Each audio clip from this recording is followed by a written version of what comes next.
অনেক মা ছেলের প্রশ্ন করে, আমি তোরে এত কষ্ট করে লালন পালন করলাম আর বিয়ে করার পরে বউ তোর আপন হয়ে গেল। এরকম একটা কমন প্রশ্ন আছে না নাই? এক চালাক ছেলে মারে উত্তর দিছে, মা তুমি মা ডাক শোনার জন্য জীবনে কি কষ্টটাই না করছো। আমারে তুমি 10 মাস 10 দিন পেটে ধারণ করছো, এত বড় বস্তা, খাইতে পারতো না, টয়লেটে যেতে পারতো না, খালি বমি করতো, ওষুধ খাইতা। 10 মাস পেটে ধারণ করলা, 2 বছর দুধ খাওয়াইলা, আমার পেশাব পায়খানা পরিষ্কার করলা। এরপর 2 বছর বয়সে 3 বছর বয়সে আমার মুখে বোল ফুটলো, তখন আমি তোমারে ডাকতে শুরু করলাম, মা মা। এই মা ডাক শোনার জন্য তুমি এত কষ্ট করলা, আর পরের বাড়ির মাইয়া বাড়িতে আইসাই তোমারে ডাকা শুরু করছে মা মা। তো যেই লোক তোমারে মা ডাকে তারে আমি ভালোবাসবো না কেন মা? ঠিক কিনা? আমার মুখের মা ডাক শোনার জন্য তুমি এত কষ্ট করলা, কি কষ্ট। আর পরের বাড়ির চিনি না জানি না এক মেয়ে এসেই তোমার ডাকা শুরু করছে মা মা। তো যে আমার মারে মা ডাকে তার স্থান তো আমার হৃদয়ে,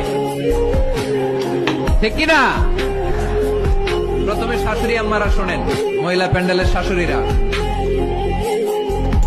ছেলের বউয়ের উপর রাগ করেন না। আপনার অনেক অভিজ্ঞতা আছে, বৌমার কোন অভিজ্ঞতা আছে? নতুন এক্সপেরিয়েন্স নাই। বৌমাকে একটু সময় দেন, একটু গুছায় নিতে দেন, পারবে। রান্না ভালো হয় না, পারবে। ঘুম থেকে দেরিতে উঠবে আস্তে আস্তে। অনেক মা ছেলের প্রশ্ন করে, আমি তোরে এত কষ্ট করে লালন পালন করলাম আর বিয়ে করার পরে বউ তোর আপন হয়ে গেল। এরকম একটা কমন প্রশ্ন আছে না নাই? এক চালাক ছেলে মারে উত্তর দিছে, মা তুমি মা ডাক শোনার জন্য জীবনে কি কষ্টটাই না করছো। আমারে তুমি 10 মাস 10 দিন পেটে ধারণ করছো, এত বড় বস্তা, খাইতে পারতো না, টয়লেটে যেতে পারতো না, খালি বমি করতো, ওষুধ খাইতা। 10 মাস পেটে ধারণ করলা, 2 বছর দুধ খাওয়াইলা, আমার পেশাব পায়খানা পরিষ্কার করলা। এরপর 2 বছর বয়সে 3 বছর বয়সে আমার মুখে বোল ফুটলো, তখন আমি তোমারে ডাকতে শুরু করলাম মা মা। এই মা ডাক শোনার জন্য তুমি এত কষ্ট করলা, আর পরের বাড়ির মাইয়া বাড়িতে আইসাই তোমারে ডাকা শুরু করছে মা মা। তো যেই লোক তোমারে মা ডাকে তারে আমি ভালোবাসবো না কেন মা? ঠিক কিনা? আমার মুখের মা ডাক শোনার জন্য তুমি এত কষ্ট করলা, কি কষ্ট। আর পরের বাড়ির চিনি না জানি না এক মেয়ে এসেই তোমার ডাকা শুরু করছে মা মা। তো যে আমার মারে মা ডাকে তার স্থান তো আমার হৃদয়ে,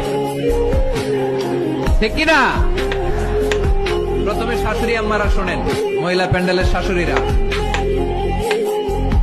ছেলের বউয়ের উপর রাগ করেন না।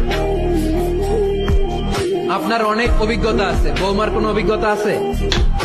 নতুন এক্সপেরিয়েন্স নাই। বৌমাকে একটু সময় দেন, একটু গুছায় নিতে দেন, পারবে। রান্না ভালো হয় না, পারবে।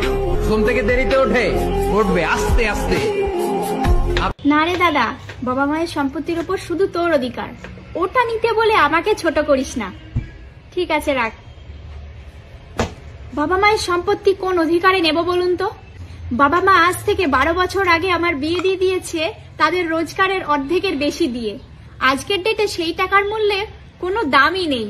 তারপর একটা কথা চিন্তা করে দেখুন, বাবা মায়ের সুখ দুঃখ ভরণ পোষণ, শরীর খারাপ হোক, সমস্ত কিছু দেখছে কিন্তু দাদাই, সমস্ত কিছু দায়িত্ব কিন্তু দাদাই নিয়েছে। আমি কটা দিনই বা তাদেরকে নিজের কাছে নিয়ে এসে রেখে সেবা করেছি, বা কটা দিনই বা সেখানে গিয়ে থেকে তাদের সেবা করেছি, আর কোন জিনিসটা দিয়েই বা তাদেরকে সাহায্য করেছি যে সেই অধিকারের জায়গা থেকে আমি সম্পত্তির ভাগ নিতে যাব? আর আমি যদি আজকে সম্পত্তির ভাগ নিতে যাই, তাহলে মেন ছোটটা তো আমি আমার স্বামীকেই করব।